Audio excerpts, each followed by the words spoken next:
Estimados amigos, muy buenas noches. Aquí estamos a la hora del cañonazo, lunes, miércoles y viernes, gracias a ahoraencuba.com. Es una página que estamos estrenando y que pretende llevarle a ustedes el acontecer, sobre todo de la isla, diariamente lo que ocurre. Casi siempre el lunes reseñamos todo lo que fue noticia el fin de semana. El miércoles hacemos lo que ocurrió el martes y el miércoles, y el viernes lo que ocurre jueves y viernes, y por supuesto lo que se espera ocurra el próximo fin de semana. Hoy tengo como invitado a un abogado en México, un abogado que se ha encargado de investigar la corrupción que existe detrás de muchos de los viajes de inmigrantes cubanos, venezolanos, nicaragüenses, de la mayoría de los países de Latinoamérica, a través de este camino largo que muchas veces empieza en Sudamérica y termina en los Estados Unidos, pero muchos quedan en la frontera entre México y los Estados Unidos. Alfredo Romero Ávila. Pero quiero antes comentar con ustedes lo que hoy está en ahoraencuba.com. Esto es algo muy importante, la noticia que están viendo en pantalla. Un sacerdote cubano le escribe a su santidad el Papa Francisco, y le dice: Santo Padre, los cubanos sentimos vergüenza ajena por usted. Es un importante sacerdote cubano, un sacerdote que ha sido de los que siempre desde el oriente del país ha hecho hasta lo imposible para que se escuchen las voces de los más oprimidos, las voces de los opositores, las voces de los disidentes. La Guardia Costera repatrió este lunes a 78 cubanos. Esto es algo que está ocurriendo semanalmente, y por cierto, la portada del periódico El País, en su artículo de opinión, refleja la crisis que se está viviendo hoy en Cuba. Ex locutor del noticiero de la televisión cubana denuncia amenazas. Se nos ha enviado un video a través del cual nos explica lo que está ocurriendo con él en Cuba. Y por supuesto, regímenes de Venezuela, Nicaragua y Cuba están impulsando una nueva ola de inmigración. Esto ha dicho el gobierno de los Estados Unidos de Norteamérica. Enfrentan penas de 10 años acusados de traer personas desde Cuba y cobrar $15,000 por libertarlo. Imparable el éxodo de deportistas cubanos. Y Berta Soler, otro domingo bajo arresto en el día de ayer. Hoy rompió el récord, el valor del dólar en el mercado informal cubano. A la hora del cañonazo, lunes, miércoles y viernes a las 9 de la noche, la hora en que suena el cañonazo, no solamente en Cuba, sino también en otros países de Latinoamérica. Yo quiero comenzar, antes de darle la bienvenida al abogado que está conectándose en estos momentos, Alfredo Romero, a través de su dispositivo, y al parecer no cuenta con las condiciones técnicas requeridas para, de una forma u otra, estar con nosotros vía video.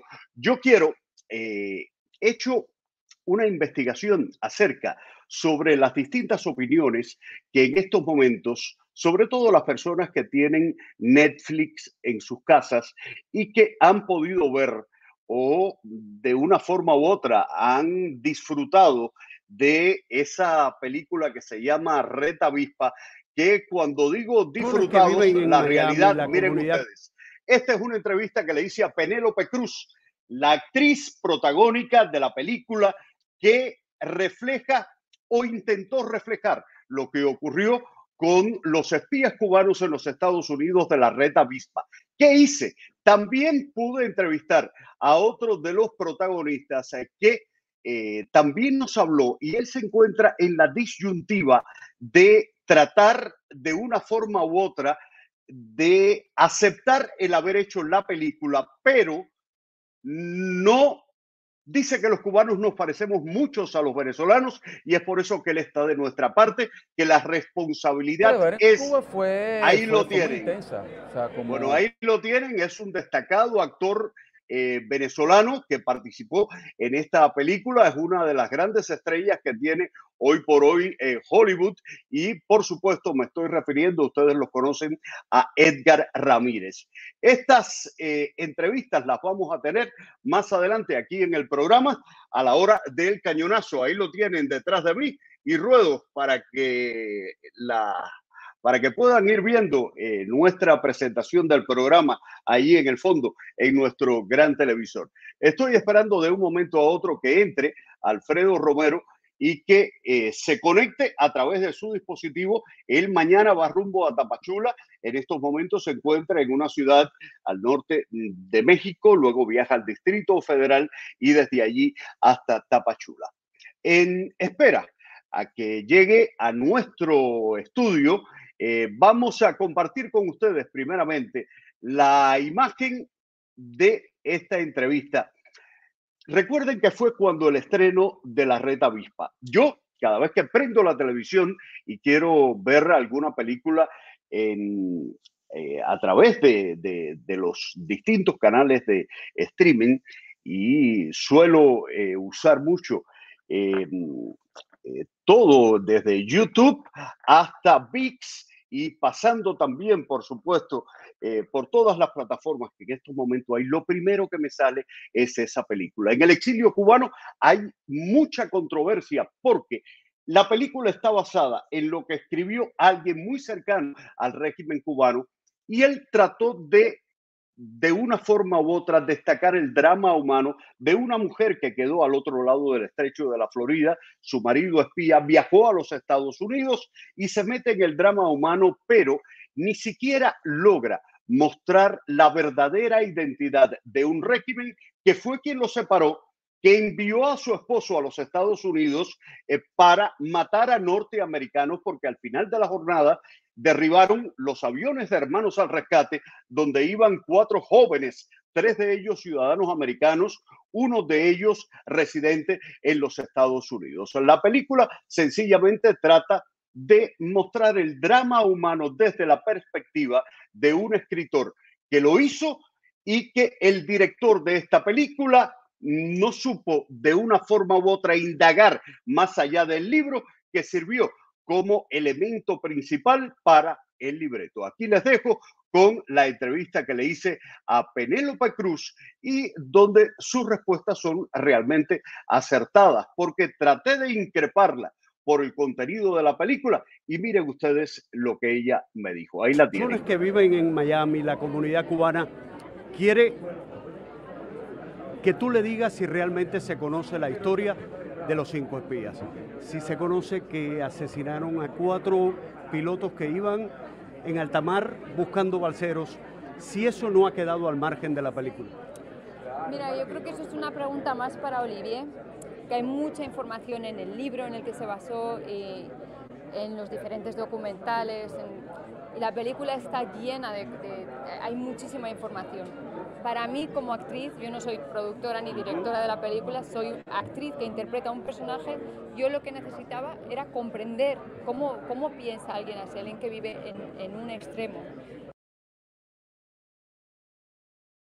Cruz, porque quiero aclarar que la película fue filmada en Cuba con el beneplácito del régimen de la isla. Cuando ella se refiere a él, es al director de la película, es un francés, el que logró el permiso del régimen cubano para que filmaran esta película en Cuba. Vamos a seguir con Penélope Cruz. No necesito estar de acuerdo, pensar como ella, o tener que justificar todas las cosas que hace ella o en ese caso su marido, el personaje de René que interpreta Edgar. Y eso es algo que creo que es importante, ¿no? Yo no podría identificarme con todos y cada uno de los personajes que he interpretado en mi carrera. Penélope, te oí decir que te habías sentido perseguida en Cuba. No, lo que me llevo sobre todo es el cariño de la gente, la generosidad con la que nos trataron estando allí. Sí me sorprendió que en el año en el que vivimos yo tenía la responsabilidad y la obligación, ¿no?, de hacer muchas preguntas para entender estos personajes a fondo. Y sí me llama la atención que todavía es difícil que alguien se relaje y pueda hablar con tranquilidad sobre lo que sientas, una real libertad de expresión, de, bueno, pues yo estoy de acuerdo con esto y con esto no. Y yo preguntaba mucho, quizá demasiado, pero necesitaba saber. Y sí me llamaba la atención. Todavía es difícil, ¿no? Que la gente pueda estar tranquila a la hora de hablar y de expresar una opinión. Y para mí eso es muy importante, ¿no? Y aparte de esa sensación, que sí soy honesta con eso porque fue lo que viví, lo que sí se queda en mi corazón para siempre es el cariño y la generosidad de la gente de Cuba, porque son gente maravillosa. ¿Lograste el acento después de todo, que es algo súper Bueno, no, difícil? eso ya me lo tenéis que decir vosotros. Con la película. Claro, pero trabajamos muchos meses en ello. Un mensaje a la gente de Miami que de una forma u otra te admira, te aplaude, pero se siente como con una espina en el fondo porque, según ellos en la película, no se habló de todo. Tu mensaje para ellos. Pero eso hacia el cine,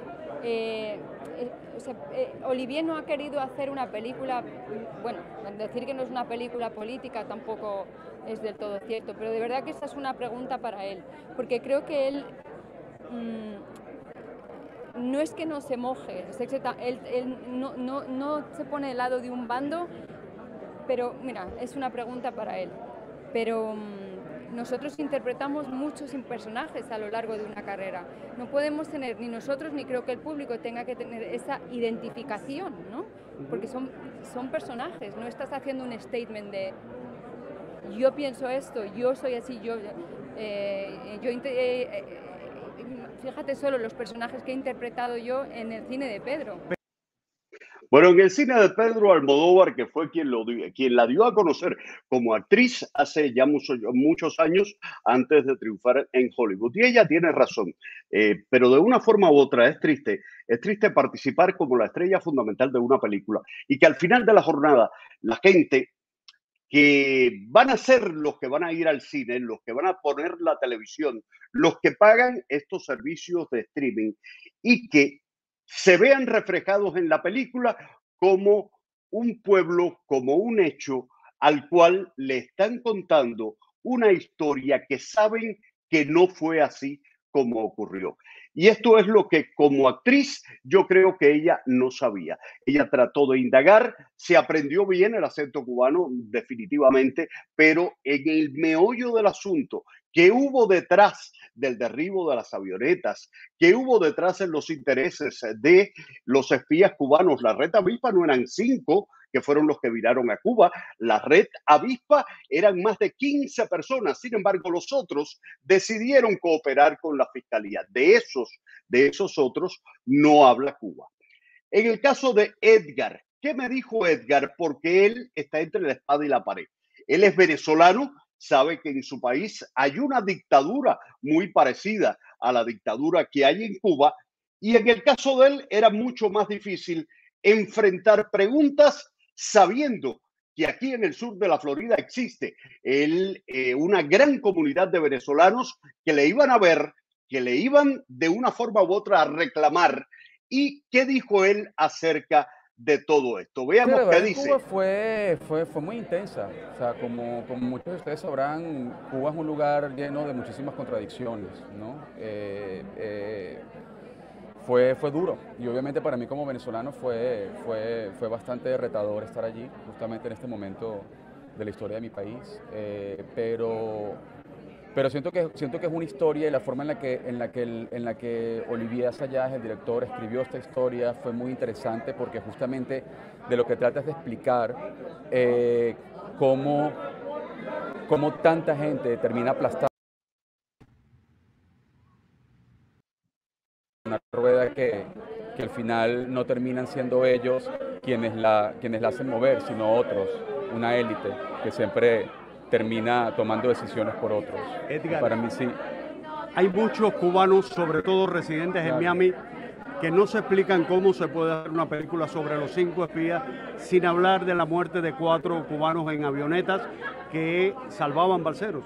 Bueno, yo no quisiera adelantar la película porque no quisiera contarles, me gustaría que la fueran a ver, porque justamente es una película que no escatima en contar la historia como sucedió, y de hecho la muerte de los 4 miembros de Hermanos al Rescate está contada tal cual sucedió, aún cuando la filmamos en Cuba. De modo que es bastante, de hecho, fue sorprendente que pudimos contar una historia como la contamos dentro de Cuba. ¿Te sentiste perseguido en algún momento? No me sentí perseguido, pero obviamente Cuba es un estado totalitario y un estado totalitario que espía a sus ciudadanos. O sea, obviamente nosotros estábamos vigilados en Cuba, pero bueno, como venezolano es algo a lo que yo básicamente estoy acostumbrado. Profesionalmente, ¿cómo te sientes?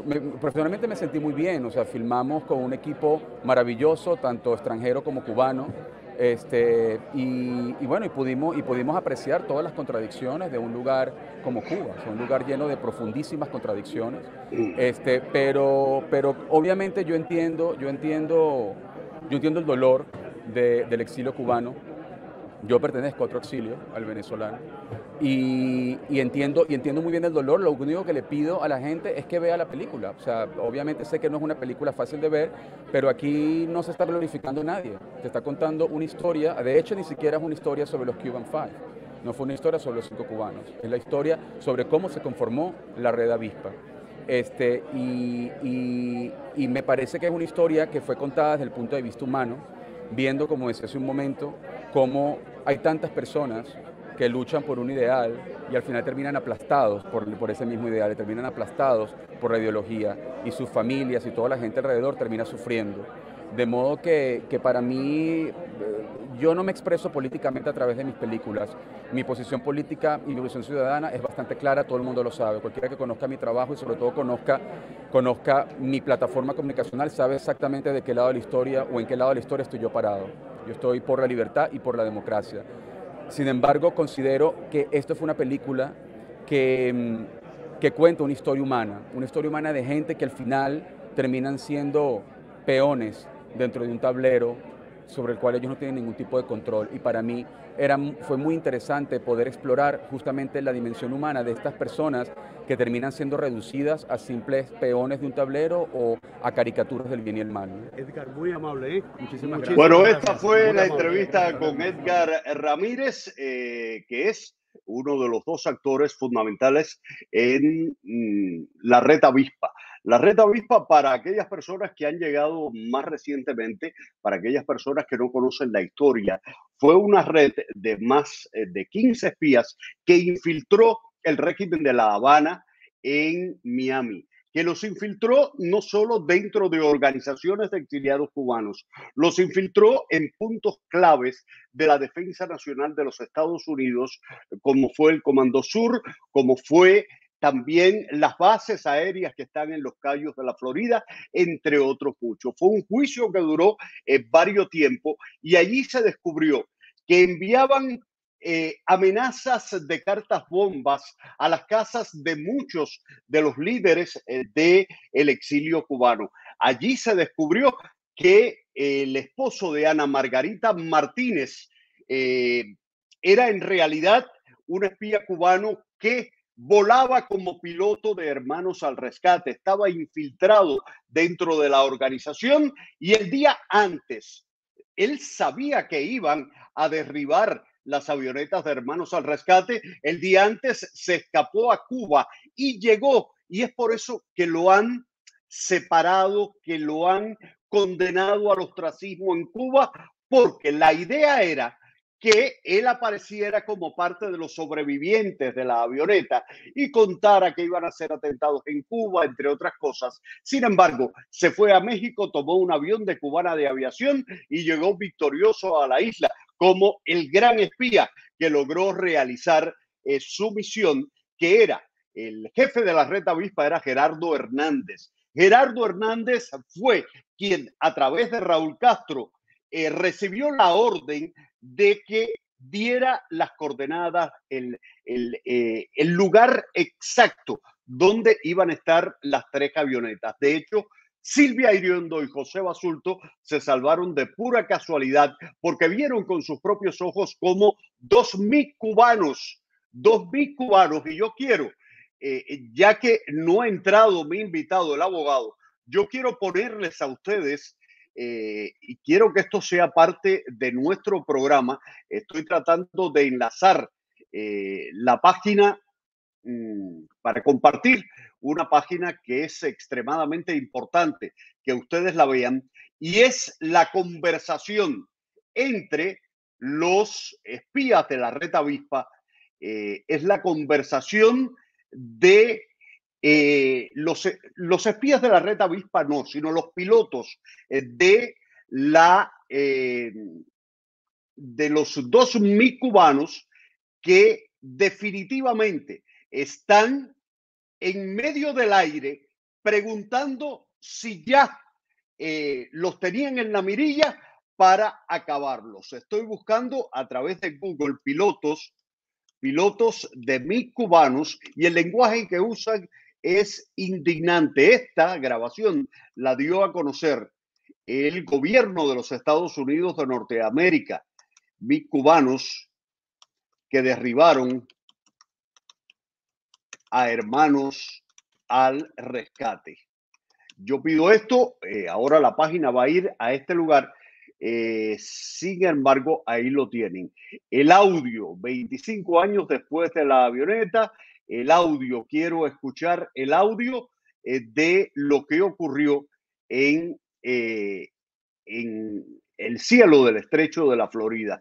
Es algo que a muchos deja boquiabiertos, porque la realidad es que nadie puede pensar que una persona que esté listo para matar a cubanos que nacieron en su propia tierra. Aquí los tengo y quiero que ustedes lo escuchen bien. Aquí lo tengo. Esto forma parte de los documentos de este juicio y que de una forma u otra va a ser aquí lo tengo. Está en la plataforma. Escúchenlo ustedes. La tenemos a la vista, la tenemos a la vista. Es una avioneta, es una avioneta. Blanca y azul. Blanca y azul. Blanca y azul, la avioneta. Está a baja altura, avioneta. No tiene captura, no tiene captura. La tenemos en captura, autorízanos. La tenemos en captura, autorízanos. Es la 317. Es esa. Es esa. ¡Autorízalo, cojones! ¡Autorízalo, cojones, que la tenemos! ¡Autorizado el primer disparo! ¡Leímos, cojones! ¡Leímos! ¡Leímos! Espérate, para ver dónde cae. ¡Cojones, leímos! Bueno, la alegría que demuestran estos señores, yo creo que dejan mucho que desear de el carácter humano de cada uno de estos pilotos. La alegría que sienten, le dimos y mencionan la palabra en su concepto de enarbolar la alegría que sienten en esos momentos. Le dimos, cojones, y lo dicen así, le dimos. Acababan de matar a dos de los miembros de Hermanos al Rescate. Tenemos que tener en contexto que no eran terroristas, no eran criminales de guerra, eran dos jóvenes voluntarios que iban a bordo de estas avionetas y que salvaron muchas vidas en el estrecho de la Florida. Le lanzaban agua y comida a los balseros que veían y le daban las coordenadas a los guardacostas para que ellos fueran al lugar exacto donde estaban y no murieran ahogados en el mar o en cualquiera de esos cayos que hoy tiene muchos cadáveres de cubanos que han quedado en su intento por llegar al estrecho de la Florida. Algo que no se me puede quedar es el comentarles a ustedes este artículo. Cuba se desangra. Es un artículo que ha publicado uno de los periódicos más importantes de España, El País. El actual éxodo migratorio cubano no es uno más que líricamente ha sacudido a la isla en los últimos años por la frontera mexicana, según datos de la Oficina de Aduanas y Protección Fronteriza. Las causas, dice abajo, tiene que ver con el grave deterioro de las condiciones que sufre la población desde hace años. Bueno, Alfredo me dice que está listo y precisamente allí está Alfredo. Este era el artículo que yo quería leer para introducir a Alfredo. Allí está. Alfredo, ¿qué tal? Muy buenas noches, gracias por estar a la hora del cañonazo. Muy buenas noches, ¿cómo estás tú? Buenas noches, Mario, ¿cómo estás? Como siempre, un saludo para todo tu teleauditorio de Univisión. Aquí estamos a la orden y con un saludo para todos. Bueno, has hecho esperar a Penélope Cruz, a Edgar Ramírez, que tuvo que estar antes también, y bueno, pero no importa, lo importante es que usted está aquí y que al final de la jornada la buena información es lo que buscamos. Para que ustedes lo conozcan, Alfredo Romero Ávila, él es abogado en México, él ha hurgado en la corrupción que existe dentro de las autoridades migratorias de ese país. Él ha hurgado paso a paso a través de sus clientes, a través de los viajes que ha hecho hasta Tapachula, que es el punto de entrada principal de los migrantes, tanto de Venezuela, Cuba, Nicaragua, como de otros países de la región, vienen hasta de África. Me comentaba que hasta personas con un dudoso historial que podrían estar... podrían ser terroristas disfrazados de inmigrantes, están entrando a través de la frontera mexicana y cuando llegan aquí a la frontera de los Estados Unidos, también se les permite entrar a este país. Alfredo, te doy la palabra y las preguntas van a ir surgiendo en el momento que sea necesario a través de la conversación. Mi primera pregunta es la siguiente. ¿Cuán corrupto está el sistema de inmigración mexicano y por qué los migrantes se le desangra prácticamente en dinero para poder llegar a este país cuando cruzan por México? Pues sí, mira, Mario, uno de los problemas que tenemos aquí en el país mexicano se deriva precisamente de un Estado de Derecho en materia migratoria que está siendo mal llevado por el gobierno federal. Es decir, México está recibiendo como trampolín para llegar a los Estados Unidos. Están llegando infinidad, miles y miles de migrantes a diario, en virtud que el gobierno de Estados Unidos no se está preocupando por su seguridad nacional. Eso hace que los migrantes, muchos de ellos en busca de un mejor nivel de vida, busquen la forma de llegar a Estados Unidos, pero ellos al llegar a este país se encuentran con la problemática de la corrupción que se da en todos los ámbitos migratorios. Vamos a comenzar, Alfredo, si usted me lo permite, para sí, que claro. las personas que nos están viendo puedan comprender. La corrupción comienza, bueno, eso sin contar todo el dinero que le quitan desde Colombia, pasan por Panamá, pasan por otros países y realmente vienen soltando dinero. Le llaman los cajeros automáticos de Centro y Suramérica. Así le llaman prácticamente a los cubanos que vienen por toda esta ruta que comienza ahora en Nicaragua, pero antes comenzaba en Ecuador. Tenían que pasar la selva de Darién y muchos cadáveres de cubanos han quedado allí. Cuando llegan a Tapachula, que es el primer encuentro que tienen los cubanos con México, ¿cómo empieza la corrupción a hacer de las suyas? ¿Cómo les cobran 10 veces más por un documento que cuesta solo unos $, y por el hecho de que no esperen, se lo dan de manera expedita siempre y cuando paguen? Sí, mira, usted, por favor. Sí, mira, el problema que tenemos aquí precisamente en Tapachula, existe la Comisión Nacional de Ayuda a Refugiados, conocida como Comar. Llegan los migrantes, se hacen un preregistro, pero les dan fechas que oscilan entre los 6 y 7 meses de edad, de espacio, de tiempo para que ellos tengan la primera entrevista y ya de esa manera esta comisión de manera colegiada aceptar si el solicitante se queda en el país o no. Entonces eso hace que los migrantes, ¿quién va a esperar 6 o 7 meses? Ahí es precisamente donde empieza la corrupción y donde ciertas autoridades coludidas con el crimen organizado y se están cruzando la información. Entonces ellos dicen, bueno, mira, si tú quieres que te resolvamos este problema y tú quieres cruzar el país mexicano, te vamos a entréganos $2,500, $3,000 y te vamos a entregar una, como le dicen en Estados Unidos, la green card o la residencia o visa humanitaria con un carácter temporal de 1 año. Entonces, una vez que el migrante pasa, entrega esa cantidad. Estamos hablando de un documento mexicano, o sea, como una residencia temporal en México, para poder cruzar el territorio hacia la frontera con Estados Unidos, ¿no? Así es, y los precios varían mínimo entre 2,000 a 3,000, o hay quienes cobran inclusive más.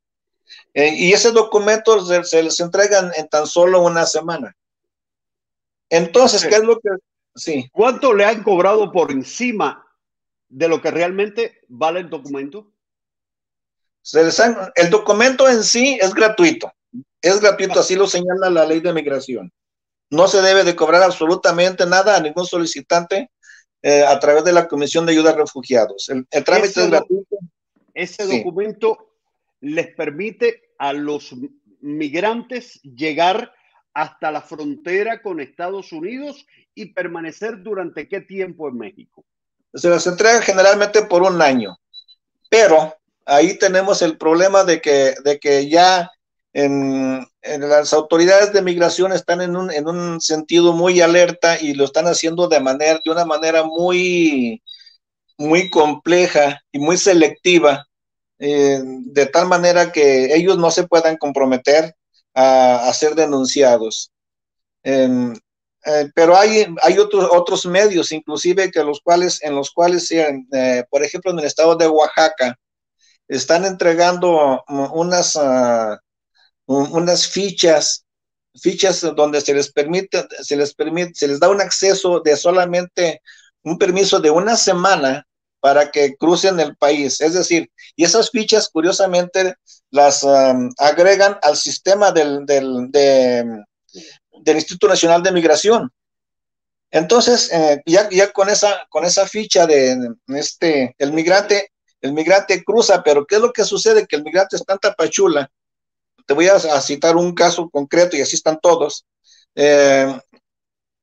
Entregaron a una persona una ficha con fecha 8 de septiembre, así quedó acuñada, pero se la entregaron, eso fue en el estado de Oaxaca, pero se le entregan en Tapachula 4 días después.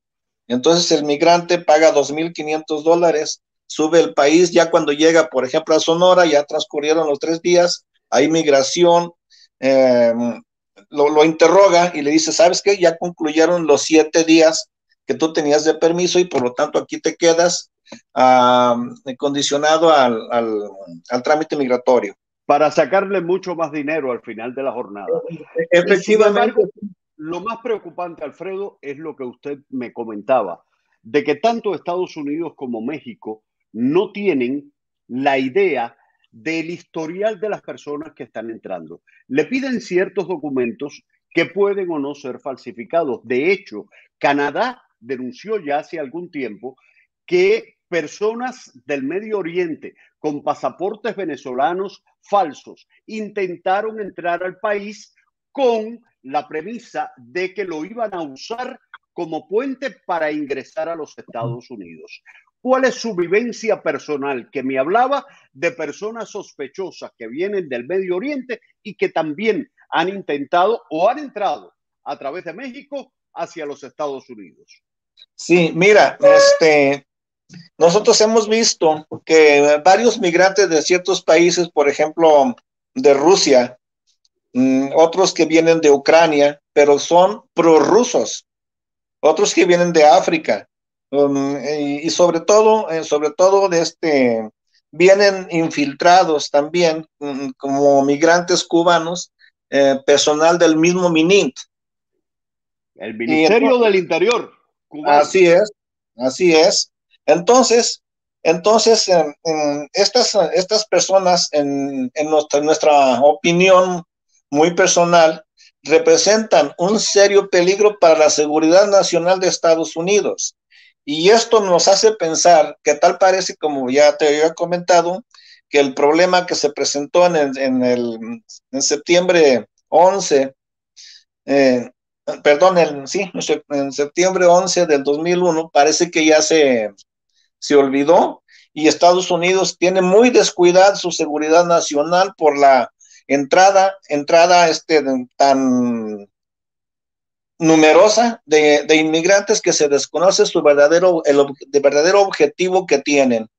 Ya el senador Marco Rubio, yo he estado siguiendo todo el trayecto político y las intenciones políticas que él tiene como un líder nacionalista de los Estados Unidos, pero parece que han sido infructuosos sus trabajos ahora en virtud de que el gobierno demócrata no está haciendo casos a las indicaciones y a las propuestas o iniciativas de ley que él está presentando en el Senado. Por consiguiente, mientras el gobierno de la Casa Blanca no tome conciencia de este peligro que representa para la seguridad de Estados Unidos, el problema va a continuar.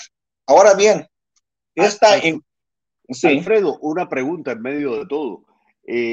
Quienes tienen la intención de cruzar por México y entrar a los Estados Unidos y vienen amparados por los gobiernos que les envían, ya sea de Cuba, ya sea de Nicaragua o de Venezuela, entran a México con visa, con el beneplácito del gobierno de Andrés Manuel López Obrador. Se podría decir que sí, porque desde el momento que entran al país, todos, absolutamente todos, tienen el derecho, así lo señala la ley de migración, de registrarse ante la Comisión de Ayuda a Refugiados, y desde el momento que se registran en dicha comisión, no pueden ser deportados hasta en tanto no se defina la situación migratoria de cada uno de estos migrantes. Por consiguiente, esto no tiene una base de Interpol o base de búsqueda mundial donde tengan acceso a los servicios de inteligencia de los Estados Unidos, los rostros de quienes están entrando, porque los nombres pueden falsificarse. En cuanto a que podrían falsificarse, podría ser, puede pasar, ¿verdad? Porque no estoy muy enterado de ello, pero sí el Estado mexicano corre el riesgo de que muchos de los migrantes precisamente se presenten con documentos falsos, con nombres falsos, y sí alteren su identidad. Yo tuve la oportunidad de viajar a Rusia y entrevistar a un señor que se llama Nikolai Leonov. Nikolai Leonov, en el año 1960 y durante el año 1959, que Fidel Castro llegó al poder, era el jefe de la KGB que atendía Cuba y radicaba precisamente en México. México era la capital de la KGB para toda América Latina. De hecho, este señor entrevistó a Oswald cuando pidió visa para ir a Cuba y fue el enlace principal entre los gobiernos de la entonces Unión de Repúblicas Socialistas Soviéticas y el régimen de Fidel Castro. Esto deja a México como el centro de la inteligencia cubana, como lo es España en Europa. Sigue siendo México el país de América Latina cuya presencia de la seguridad cubana, de los servicios de inteligencia cubana, se mueven por doquier. ¿Tienen allí sus oficinas? Mira, esto es un poco complicado para mí decirte con certeza que existe, pero sí te puedo asegurar que desde que este gobierno que tenemos aquí ha venido apoyando de manera indiscriminada y con hechos camuflados a la dictadura comunista cubana. De diferentes maneras. Podemos citar el caso de los médicos cubanos, que el gobierno lo tiene la información, los pagos lo tienen como una información clasificada, que posiblemente la vamos a saber dentro de 50 años, pero sí sabemos que están pagando $7,500 mensuales por cada médico, que realmente se desconoce si tienen la capacidad dentro de la especialidad que ellos manifiestan, que de hecho no la tienen, no la han comprobado, y eso está generando precisamente un problema dentro de los mismos trabajadores de la salud, ya sea del Seguro Social como de otras dependencias. Usted como abogado no tiene acceso a un récord que debe ser público de cuánto paga el gobierno por ese servicio. No, porque esa es una información que tiene solamente el gobierno federal, y en los programas mañaneros que hace el presidente, él ha sido muy cauteloso en no hablar nada relacionado con el pago de los migrantes, perdón, de los médicos cubanos. Sí, de los médicos cubanos. ¿Cómo, sí, entonces, ¿qué ha dicho el gremio médico de México con respecto a que a estas personas, cuando llegan, ya se les da trabajo, se les paga tanto dinero al régimen cubano, porque los médicos reciben muy poco, y sin embargo, cuando llegan exiliados o pidiendo asilo o como refugiados, tienen que revalidar su título, y no es tan fácil como para ellos, que llegando al aeropuerto ya pueden entrar a un hospital y comenzar a atender a uno de sus pacientes. Así es, efectivamente, el gobierno mexicano, a raíz de ese contrato que hace con el Estado cubano, no les exige a ningún médico cubano que tenga la especialidad, y independientemente de eso, de que no está validada en la Embajada de México en Cuba. Por consiguiente, esto está generando una infinidad de inconformidades por parte del personal de salud en México, porque aquí los médicos especialistas que trabajan en las instituciones de salud, su sueldo no rebasa los $2,000, pero en cambio, el gobierno de México sí está pagando $7,500 al Estado cubano por cada trabajador que llega aquí a México. Y definitivamente esta es la denuncia que se ha hecho ante la Organización Mundial de la Salud y ante la Organización Panamericana de la Salud, que por cierto es cómplice, porque es quien recibe el dinero de México y es quien se lo pasa a Cuba. Ellos se quedan con cierta ganancia y trabajan como mediadores en este pago. La Organización Panamericana de la Salud, eso se ha denunciado una y mil veces. Sí, así es, precisamente en mi opinión personal, y yo coincido que el gobierno cubano está incurriendo en un tráfico ilegal, en una esclavitud forzosa, por decirlo así, de los médicos cubanos, porque los médicos solamente perciben aproximadamente entre un 5 y un 10% de lo que el Estado mexicano le está pagando a Cuba. Alfredo, una última pregunta porque se nos va el tiempo volando. Sí. En estos momentos, ¿qué es lo peor que usted ve? Sé que mañana va a viajar a Tapachula, que es el lugar por donde entran los migrantes a México. ¿Cuál es el peor problema que usted ve, tanto para la seguridad de México, de los Estados Unidos, o para la seguridad de los propios migrantes? Porque he recibido testimonios muy creíbles de muchas personas que van en ómnibus rumbo al norte en México, y lo que antes eran los carteles de la droga, ahora se han convertido en los carteles de tráfico humano. Lo único que preguntan es quiénes son los cubanos que se bajen, y luego piden de $5,000 a $6,000 por darle la libertad a esta gente, y su familia de Miami es la que paga. Sí, mira, yo pienso que el principal problema que está cruzando México es precisamente la admisión de miles de migrantes que los están recibiendo de manera indiscriminada, y no lleva a cabo una investigación del perfil que tiene cada migrante. Entonces esto precisamente está generando una ola de, inclusive hasta de violencia porque pues diferentes grupos están peleando precisamente el espacio para obtener gananciales en su favor. Y Óigame, sí. Sí, le dejo terminar, cómo no, gracias.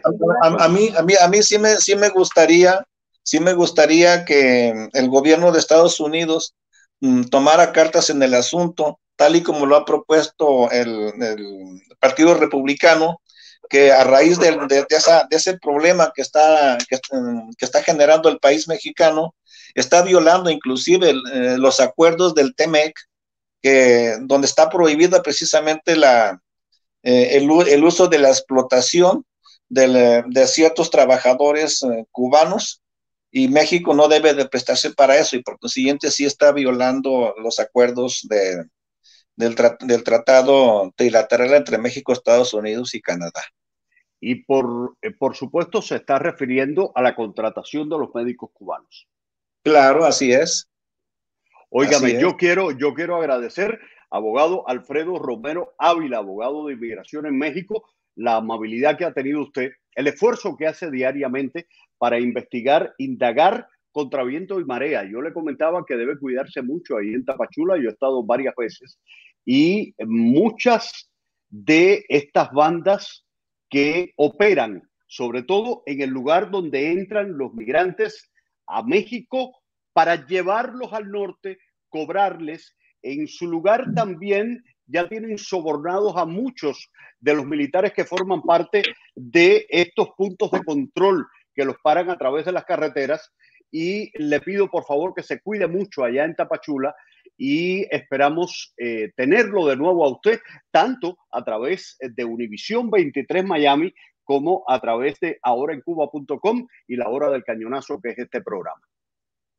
Muchísimas gracias, Mario. Por aquí estamos a la orden y por ahí seguimos comunicados, y como siempre te deseo todo lo mejor en tu tarea periodística. Muchísimas gracias, Alfredo Romero Ávila. Él es abogado de inmigración en México y que ha atendido a decenas de cubanos, nicaragüenses, venezolanos y de otros países que cruzan ese país. Ahora mismo son las 9:47. Casi siempre les prometo que va a ser una hora y trato de no pasar la hora. Pero yo no puedo terminar este programa sin antes referirme, yo creo que es el suceso sobre Cuba que hoy se conoce más importante en materia política en los últimos tiempos. Y les pongo aquí la página de Ahora en Cuba para rodarles hacia dónde está la historia a la cual me estoy refiriendo. Se trata de, bueno, ahí estamos saliendo ahora mismo a La Hora del Cañonazo por esta página, pero quiero referirme a esta historia que estoy seguro que va a levantar muchas ronchas, tanto en Miami como en el mundo. Allí tengo Alfredo, perdónenme, usted lo dejé en cámara. Sí, claro. Perdón, Alfredo, lo dejé en cámara. Gracias por haber estado con nosotros. Ahí tenemos al Papa Francisco, el titular de muchos de los periódicos del mundo, cuando revelan la carta de uno de los más importantes sacerdotes cubanos que vive en la isla, al Papa Francisco. El titular es este: sacerdote al Papa, Santo Padre, los cubanos sentimos vergüenza ajena por usted. En una parte de la carta, dice, esta es una carta abierta al Papa Francisco del padre José Conrado Rodríguez Alegre, párroco de San Francisco de Paula en Trinidad. El padre estaba antes en Santiago de Cuba, una de las ciudades más calientes de Cuba, y cuando hablo de que es una ciudad caliente no es solo por el calor, sino por el espíritu y por la hidalguía que tiene este pueblo. En una de las partes de la carta dice: cuando su santidad fue a Río de Janeiro para la Jornada Mundial de la Juventud, unos amigos me pagaron el pasaje y pude compartir aquella experiencia de alegría desbordante y de fe viva. Después viajé a Buenos Aires para encontrarme con mis hermanos cubanos de Argentina y allí conocí al padre Pepe, que iba a estar con usted unos días más tarde. Él casi me obligó a escribirle mi primera carta. Un saludo cariñoso de apoyo total se le entregó junto con el mate y los tantos regalitos que le enviaban de aquella villa donde Pepe era otro Cristo al servicio de los más pobres y humildes. En Buenos Aires me entrevistó un periodista de La Nación para conocer mi opinión sobre el nuevo Papa y le dije: Francisco muchas veces me ha sorprendido, pero nunca me ha defraudado. Le confieso que cada vez que me fue haciendo mucho más difícil afirmar lo mismo. Óigame, este padre, que qué valentía la de él. Me resultó simpático que usted mantuviera una distancia con el presidente Trump, en aquel momento el hombre más poderoso de la Tierra, pero se me hizo muy difícil observar las sonrisas prodigadas a dictadores de izquierda como Nicolás Maduro, Daniel Ortega, Evo Morales, entre otros. Como le expresé en una carta del año 2018, dice el padre José Conrado, comprendo que usted vio la traumática experiencia de las dictaduras o las vivió de derecha. Esos generales que se autoproclamaban cristianos, pero perseguían, encarcelaban, hacían desaparecer y mataban lo mismo a jóvenes que a ancianos, a catequistas y activistas misioneros de las comunidades, a sacerdotes, religiosos, religiosas, incluso obispos, como es el caso de Monseñor Enrique Ángeles. Durante su visita a Cuba en el año 2015, y aquí se pone caliente la carta, fue una sorpresa muy desagradable que se impidiera a disidentes saludar al Papa en la Nunciatura de La Habana como estaba previsto. Al día siguiente, aunque se repitió la situación en la Catedral de La Habana, la Santa Sede guardó silencio y no presentó una protesta formal política o pública ante el comportamiento del gobierno cubano, cuando menos descortés con el Papa y abusivo con los disidentes, a quienes el Papa quería saludar. Poco después, en el marco del encuentro habanero entre el patriarca Kirill y su santidad, usted afirmó, refiriéndose al Papa, que en La Habana estaba el camino de convertirse en la capital de la reconciliación y la paz, haciendo alusión no solo al encuentro de los dos líderes religiosos de la cristianidad, sino a las conversaciones de paz entre el gobierno colombiano y las guerrillas marxistas reunidas en La Habana por ese entonces. En mi carta a Fidel Castro, porque este sacerdote también le escribió a Fidel Castro, leída el 8 de septiembre del 94 en su parroquia de Palma Soriano, en la fiesta de la Señora de la Caridad, señalé: Cuba ha estado en el vórtice de la violencia planetaria.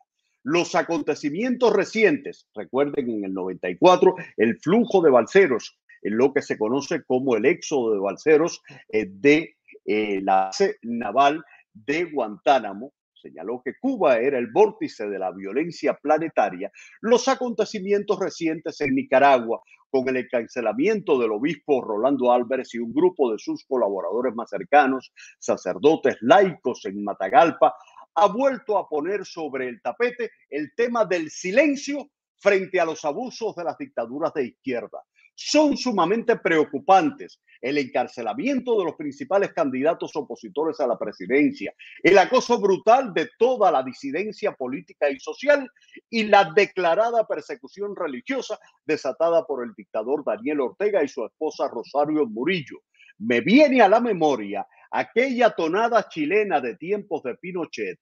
¿Qué dirá el Santo Padre que vive en Roma, que le están degollando ya sus palomas? Los amigos que me han ayudado con sus consejos y sugerencias de escribir esta carta me han alertado que no toque el tema de los católicos en China y en especial de la matizada iglesia confesante de ese país. Sin embargo, la reciente visita de Michelle Bachelet, la alta comisionada de las Naciones Unidas para los Derechos Humanos, y la publicación de sus conclusiones acerca de la persecución de los pueblos musulmanes en China ha actualizado el tema de las relaciones de la sede apostólica en evidencia brutal del acoso que el gobierno comunista chino ejerce sobre los pueblos en la región de Xinjiang y nos alerta sobre la persecución religiosa que han padecido. Ahí el padre le hace una referencia explícita a lo que está ocurriendo con la Iglesia Católica en China. Sigue hablando de esto y llega el momento en que dice, otra parte escogió, dice, China aceptó, o sea, una parte de la iglesia china aceptó la intromisión del Estado comunista y colaboró con este, convirtiéndose en la iglesia patriótica, así es como le dicen allá. Otra parte escogió el camino del martirio y el peligro de su fidelidad les representa y comenzó a actuar en la clandestinidad. Bueno, ahora es cuando viene lo que va a decir de Cuba en su explícito hablar, como lo suele hacer este sacerdote.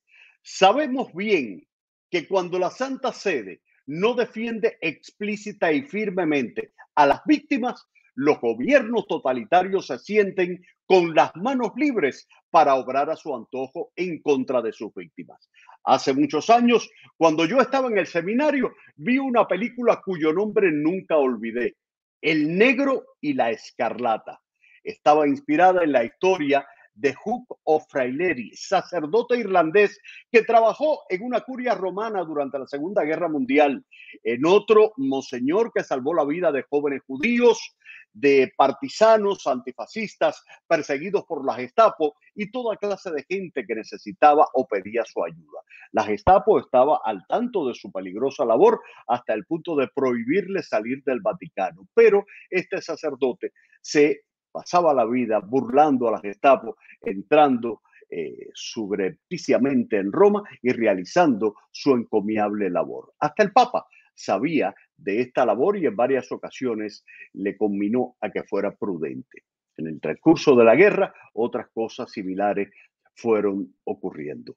En mi carta a Fidel Castro, a la que hice referencia, indiqué que utilizar dentro y fuera de nuestro país el odio, la división y la violencia, la sospecha y la enemistad han sido la causa principal de nuestras pasadas y presentes desgracias. Les recuerdo para quienes entraron tarde a esta emisión que esta carta fue hecha hoy. Esta carta fue divulgada hoy a través, es una carta abierta, por eso es que los medios de comunicación la tenemos. Dice el sacerdote, sus frutos fueron la hipocresía y el disimulo, la insinceridad y la mentira, se refiere a Fidel Castro, y un estado general de amedrentamiento que afectaba a toda la isla.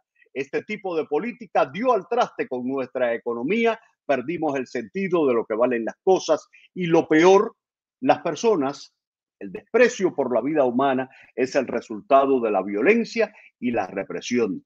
Nos acostumbramos a no ganar el pan con el sudor de nuestra frente y vivir con la mayor dependencia respecto de la ayuda que nos daban los demás. Hemos vivido en la mentira, engañando y engañándonos. Hemos hecho el mal y ese mal se ha volcado contra nosotros y sobre nosotros.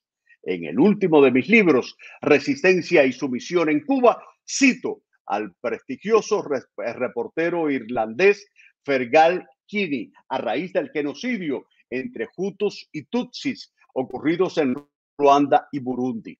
Ahora, después de haber pasado revista sobre todas las emociones y los pensamientos de Ruanda, me ha inspirado la respuesta que me parece terriblemente simple. No podemos pasar de largo frente al hombre tirado a la orilla del camino, como hicieron el sacerdote y el levita en la parábola del buen samaritano. Hay que descender de la cabalgadura, hay que lavar y vendar las heridas, hay que levantar la voz y advertir del peligro. Si no, nos hacemos cómplices de un silencio culpable. Santidad, su entrevista en la cadena Univisión, con motivo del primer aniversario del levantamiento popular del 11 de julio de 2021 en Cuba, sorprendió a muchos en la isla y fuera de ella. Santo Padre, los cubanos sentimos vergüenza ajena por usted. ¿Cómo es posible que el Papa calle frente a una represión brutal contra los ciudadanos pacíficos que gritaban patria y vida y expresaban su enorme anhelo de libertad y de justicia frente a un gobierno que lleva 63 años en el poder, conculcando derechos y aplastando a todo un pueblo. Los cerca de 1000 presos, en su gran mayoría jóvenes, son un clamor que llega al cielo y que debería conmover los corazones de los dirigentes del mundo y de los pueblos y naciones de la tierra, pero sobre todo de la Iglesia y del supremo pastor de la misma, el servidor de los servidores de Dios. Con tristeza le transmito lo que me dijo un joven y excelente sacerdote. A veces el Papa me suena más como un ideólogo que como un profeta o como un pastor. Algo más y terrible sucedió ese día. El presidente de la Nación y primer secretario del Partido Comunista de Cuba hizo un llamado a la moderación y la concordia.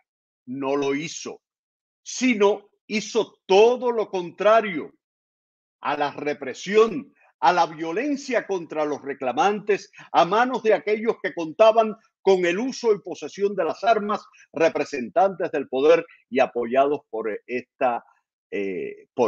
Santidad, un paradigma de justicia y equidad para los cubanos de todas las tendencias. Quiero citar a Martí en un texto: asesino alevoso, ingrato a Dios y enemigo de los hombres, es el que, so pretexto de dirigir a las generaciones nuevas, les enseña un cúmulo aislado y absoluto de doctrinas y les predica al odio, antes que la dulce plática del amor, el evangelio bárbaro del odio. Reo es de traición a la naturaleza el que impide en una vía u otra y en cualquier vía el libre uso, la aplicación directa y el momentáneo empleo de las facultades magníficas del hombre. Termina su carta abierta a su santidad el Papa Francisco diciendo: Santidad, no quiero terminar esta carta sin felicitarlo y darle todo mi apoyo en sus esfuerzos para lograr en Ucrania una paz con justicia, una paz con libertad para el sufrido pueblo valiente. Que la Virgen Santísima de la Caridad alivie los corazones de los hombres de los pueblos con el don del amor único remedio para nuestros males. Óigame, la sinceridad, realmente